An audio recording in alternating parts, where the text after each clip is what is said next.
I don't like it neither.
Tory filth off of my pile.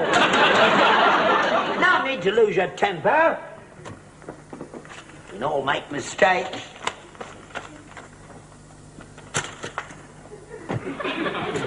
You're just doing this to annoy me, aren't you? Doing what? All this election work. You've never done it before. Oh, I'm doing it now. You know that I'm Labour Party secretary for this ward. You're trying to undermine my credibility with the electorate. No, I'm not. I think it's most important the Conservative Party should win this by-election, and I'm going to do everything I can to help them. You're a traitor. You're a traitor to the working class. I ain't bleeding working class. No, that's true. You're a ponce. Like the rest of your party, living on the fruits of my labour. You parasite. No, I'm not. I'm management.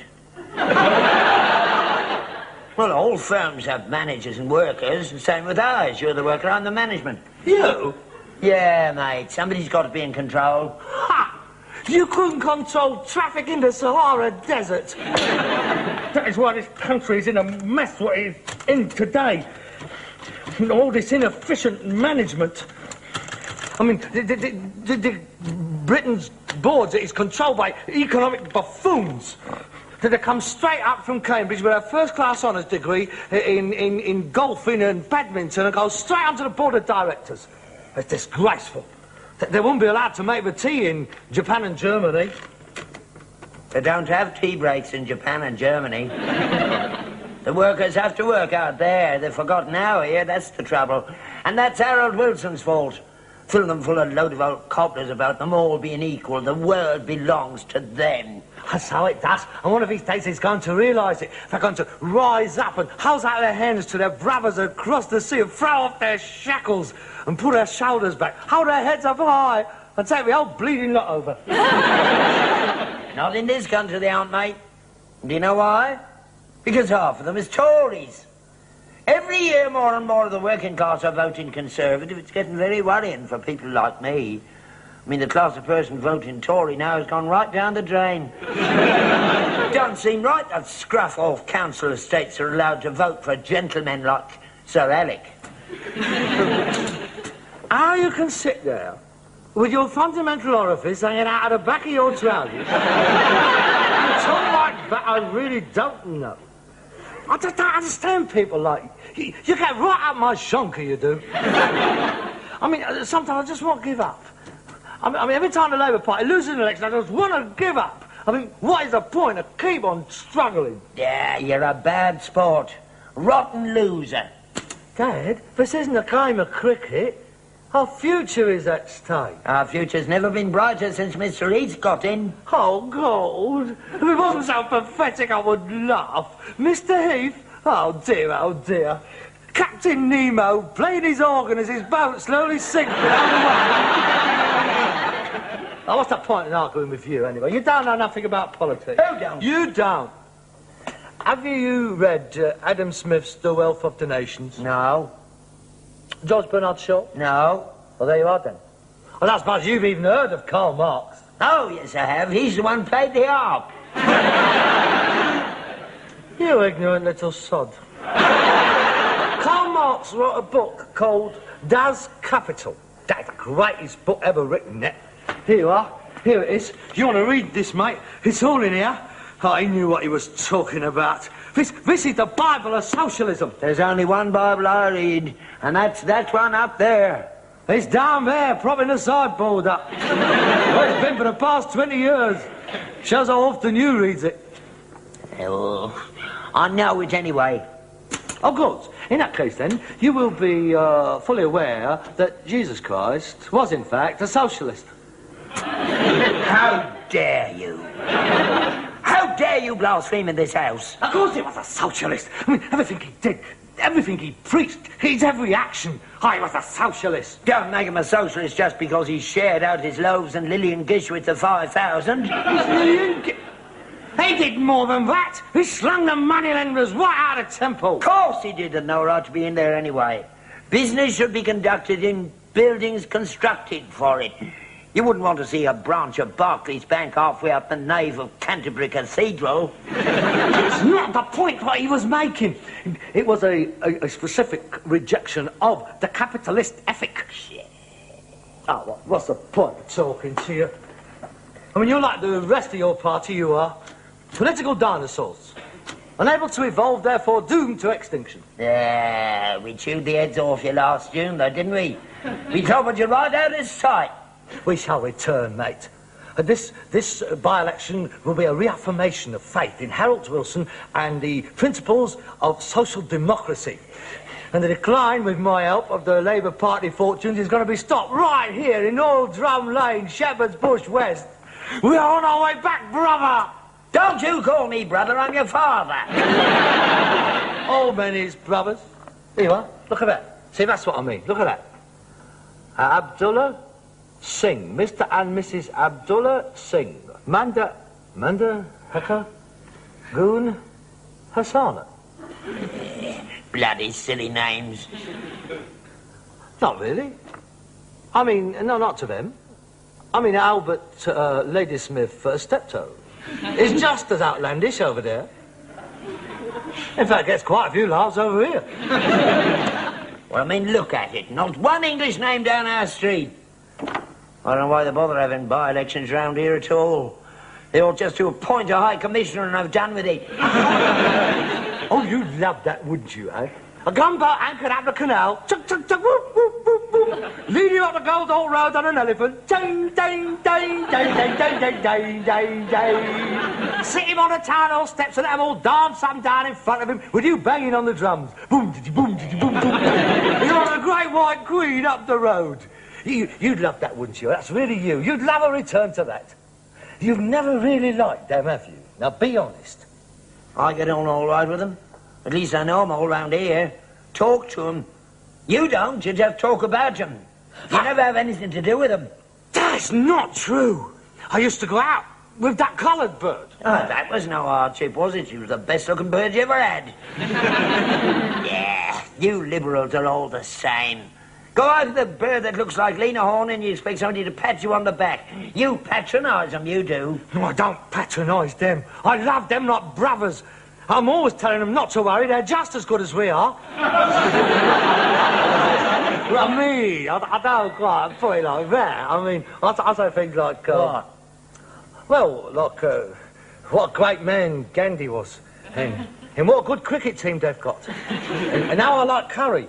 And it's not all that long ago that we were illiterate as well. What road do you on? Ours. Old Drum Lane. So am I. I don't know what you're bothering with Old Drum Lane for. You've got no chance there. Our canvass returns show 100% support for Labour. Apart from you, of course. Well, that doesn't tally with our returns. Out of 48 householders in the street, 47.5 are going to vote Tory. You're the only commie around here. I'm not a commie. I'm a social democrat. Same thing. No, it isn't. We are fully prepared to tolerate an opposition party, as long as it doesn't include little fascist pigs like you. Honestly, I don't know who's done your returns, but he must be a right carrot, whoever he is. Old Drum Lane has been solid Labour ever since universal suffrage was torn from a reluctant Tory administration. When did you do it? Yesterday. So did we. What time? 2 o'clock. Ah, we did ours at 2:15. Are you suggesting that there was 100% swing against us by the time I got to the bottom of the road? Precisely. That's what comes of telling them what a good cricket team they got. You got right up their nose. And you, I suppose, offered them all our jobs on the buses, with which you was acclaimed with gongs and fireworks the length of all drum line. Yeah, you wait till polling day. You'll see. You'll be as sick as Harold Wilson was when the furniture van pulled up. I'm sorry, but I've got too much faith in the good sense of the British proletariat. Here's Cottage, Old Drum Lane, East. 1 for you. And 1 for you. I warn you, Father, this is a marginal seat and the eyes of Great Britain will be upon it. And I will stop at nothing to see that the Labour Party regains at least 1 seat that it lost through an act of midsummer madness on the part of the electorate. Cobblers! That, I take it, is a quote from your candidate's election address. Now, you'll forgive me, having run out of envelopes, I will go and deliver the good word to the people of Shepherd's Bush West.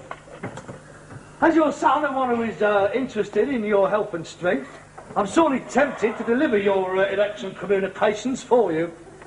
But as your implacable political opponent, you can go and get stuffed. Farewell.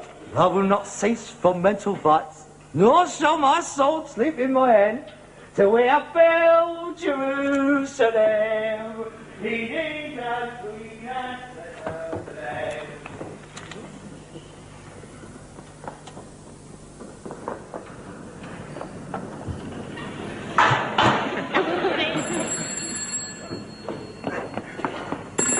Hello?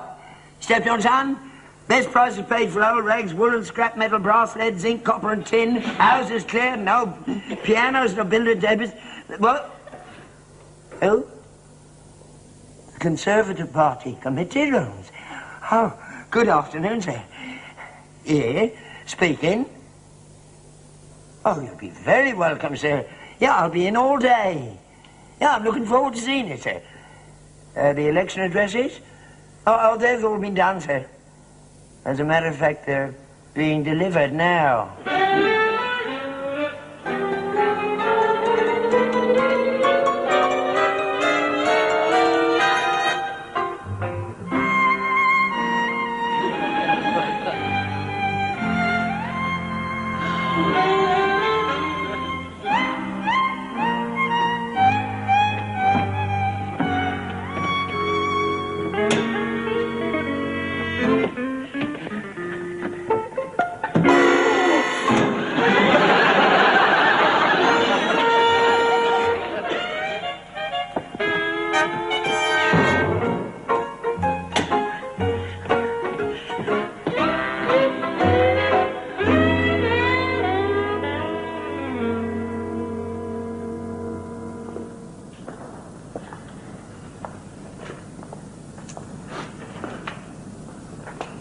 What do you think?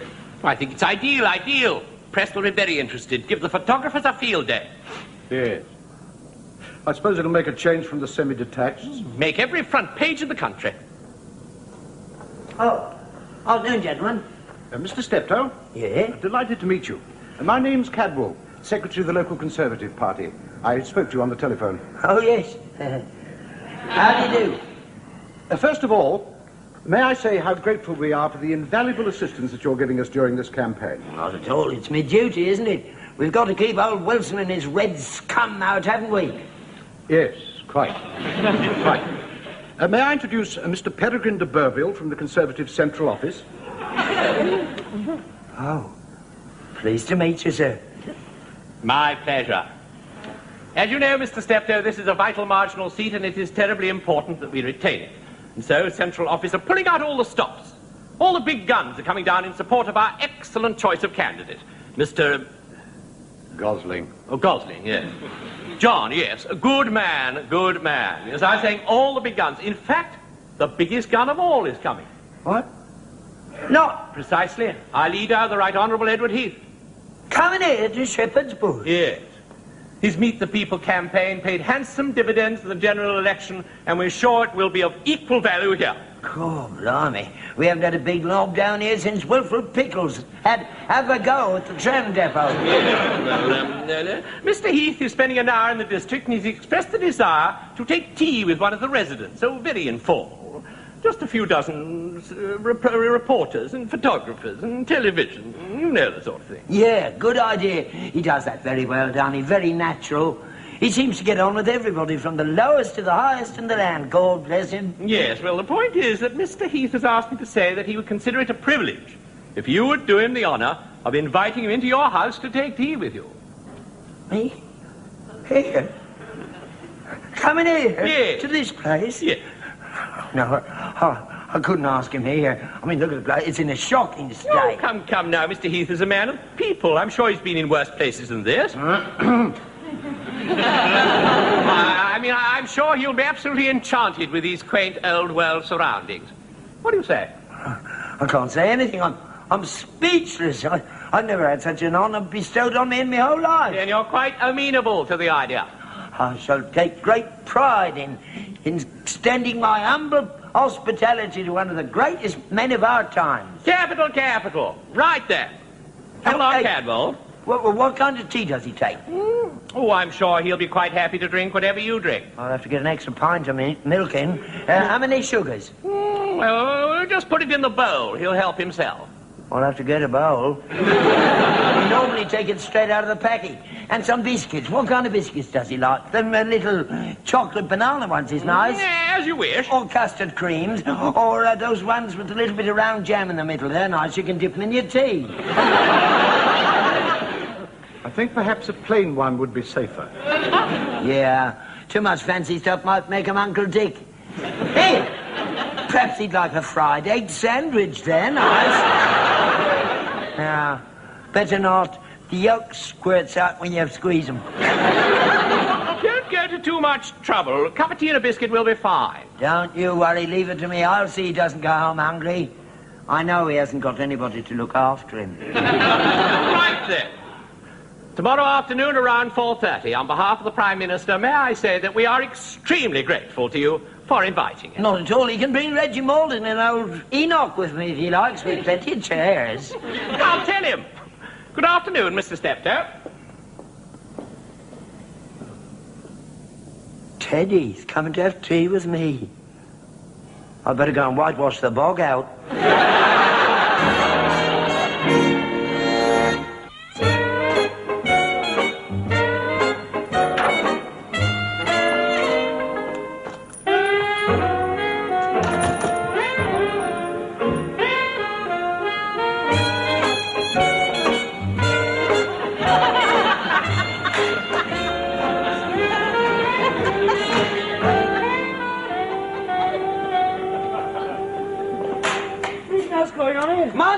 The paint's wet. What are you doing? What does it look like? I'm doing it out. It's a disgrace. You couldn't expect any decent people to use a place like this. Well, you never bothered before. Just tell me all my time, I get you hang one of them blue things down it. There you are. How's it look? That looks very nice. That looks better than my house. I think I'll move in here. You keep that here. I'm not going to use it until after he's gone. You can use the one down at the underground. Oh, who's coming? Ah, we're having a visitor. Toilet paper? We've never had toilet paper before. Who is it? Who is coming? Wouldn't you like to know? The Yachting World? The London Illustrated News? The Organist Weekly? Who is it? Who's coming? Harold, we've been picked out. We've been honoured. I'll stop messing about. Who is it? I'll give you 3 guesses. The bank manager? No. The vicar? No. Rockwell Wells? I'll give up. Who is it? Teddy.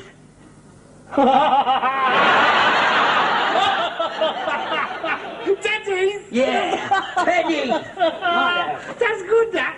Here.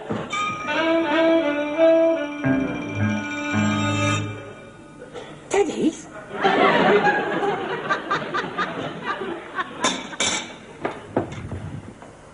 What do you mean?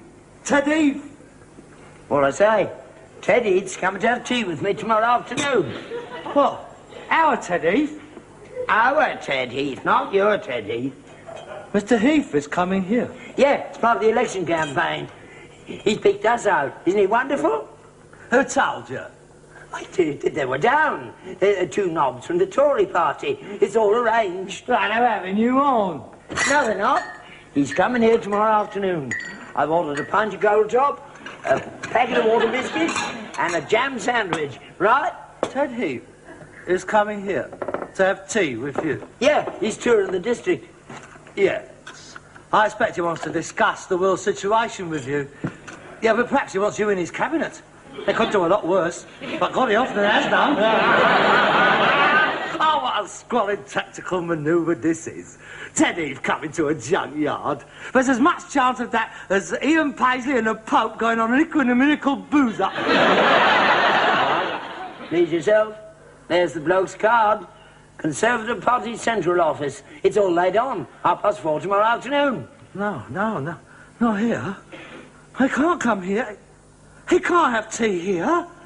Not in the official residence of the ward secretary of the Labour Party. We would lose all credibility. No, I'm sorry, he's not coming. He is. Nothing to do with you. It's my house. He is not coming here. He is. He isn't! He is. He isn't! He is. He isn't! He is. He isn't! He is. Oh, you see that? No, he's not coming here! I will not have that man in this house! He may have wormed his way into Harold's house, but he is not coming into this house. I'm not sitting here all afternoon with those two great rows of tombstones flashing at me. We don't want to see you anyway. It's me he's coming to chat with. You can clear off out of it. Is that your last word? Yes, it is. And there's nothing you can do about it. This is a private meeting between me and my leader. Father, I must ask you once more to consider my position in this matter. I beg of you to cancel this ill-timed confrontation. Get knotted. Very well. But I warn you, I will not take this deliberate slight and let it go unchallenged. I will not lie down before this act of naked aggression. I reserve the right to act as I think fit. What are you going to do? That is a matter between me and my conscience. You have been warned. On your own head be it. I'm going up to my room. I'm going to finish my article for the Clarion, attacking Mr. Heath personally for his ambivalent and negative attitude to the Concord cocker.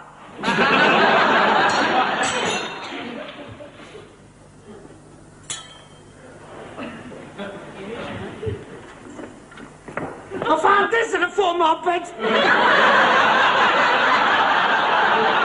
Are you going to pay for the hole in it? I shan't have the bill to 10 Downing Street.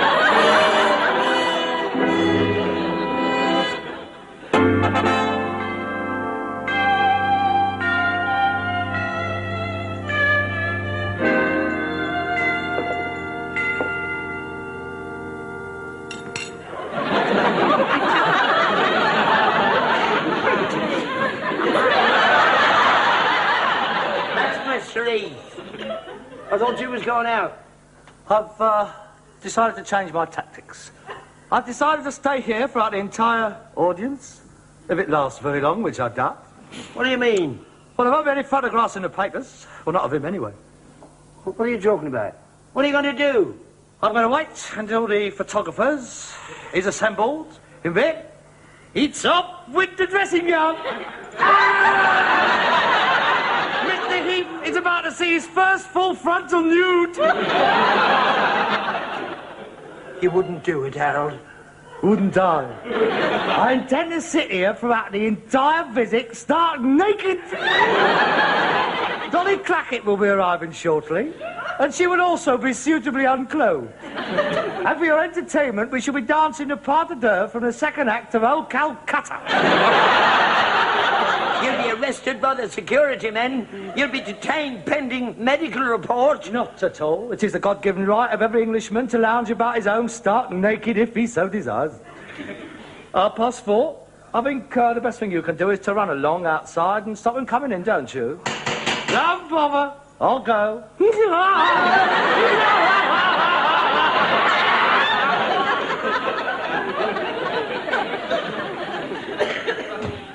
Oh, good afternoon. Is Mr. Albert Steptoe in? He is. Peregrine de Burville, Conservative Party Central Office. Oh, I'm in a great hurry, so I won't detain you. Would you please tell Mr. Steptoe, unfortunately there's been a change of plans. The Prime Minister won't be able to visit him this afternoon. Oh, he's in the area, but he's so far behind schedule, it'll be quite impossible for him to come here. I've never seen so many crowds, it's absolutely horrendous. Please convey my apologies to Mr. Steptoe and thank him for all his efforts. Good afternoon. Just a minute. I mean, I do appreciate that he has been put to a lot of trouble, a lot of hard work. I mean, there's the decorating, my carpet. He's let out a fortune on the grub alone. I mean, Fortnum and Masons and Harrods vans have been arriving all morning. I mean, he must have laid out 60 quid at least. Yes, but I specified just tea and biscuits. Oh, come on. Your party's not hard up for a few bob, is it? I mean, blimey, Watney's alone gave you 20 grand. You haven't spent all that, have you? Here, what about ICI? How much did they send you? All right. Send your bill in to me. Certainly, thank you very much. Oh, may I use your lav? Beg pardon? Toilet. Oh, the water closet. By all means, help yourself. Thank you. Not in here, out there. I'm afraid the affluent society hasn't caught up with our part of the world yet. Oi. Oh, thank you. Not at all.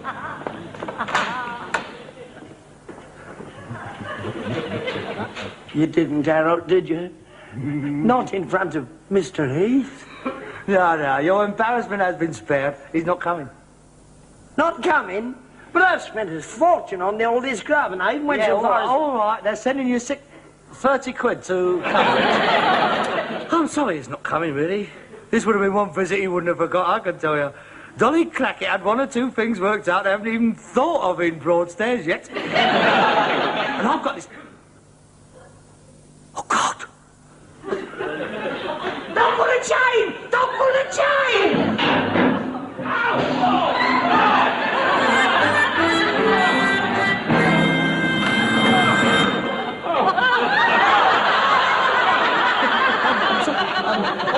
I'm sorry, wasn't meant for you. Meant for Mr. Heath. Well, not for Mr. Heath.